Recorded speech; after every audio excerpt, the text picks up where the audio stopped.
స్వీడన్కు చెందిన ఓ మహిళా మంత్రి అసాధారణ ఫోబియాతో బాధపడుతున్నారు. సాధారణంగా మనమంతా ఇష్టపడి తినే అరటిపండు అంటే ఆమెకు విపరీతమైన భయం, అయిష్టత.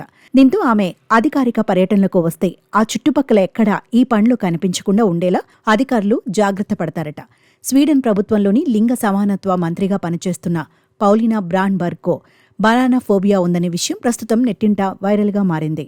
ఆమె అధికార పర్యటనల సందర్భంగా ఎక్కడా అరటిపండు కనిపించకూడదంటూ సదరు మంత్రిత్వ శాఖ తాజాగా ఈమెయిల్ పంపించడంతో ఈ విషయం వెలుగులోకి వచ్చింది. మంత్రికి అరటిపండ్లంటే అలెర్జీ కారణంగా ఆమెకు ఏర్పాటు చేసే గదుల్లో, వేదికపై అవి కనిపించకూడదని అందులో పేర్కొన్నట్లుగా అంతర్జాతీయ మీడియాలో కథనాలు వచ్చాయి. తనకు ఈ అరుదైన ఫోబియా ఉన్నట్లు పౌలినా గతంలోనే ఎక్స్లో వెల్లడించారు. అయితే ఆ తర్వాత దాన్ని డిలీట్ చేయడం గమనార్హం.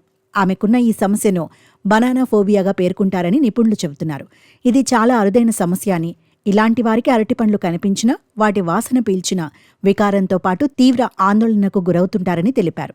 ఈ కారణం వల్లనే పౌలినా హాజరయ్యే కార్యక్రమాల్లో అరటిపండ్లను అస్సలే ఉంచొద్దని సంబంధిత అధికారులకు ఆమె మంత్రిత్వ శాఖ నుంచి ఆదేశాలు అందాయట.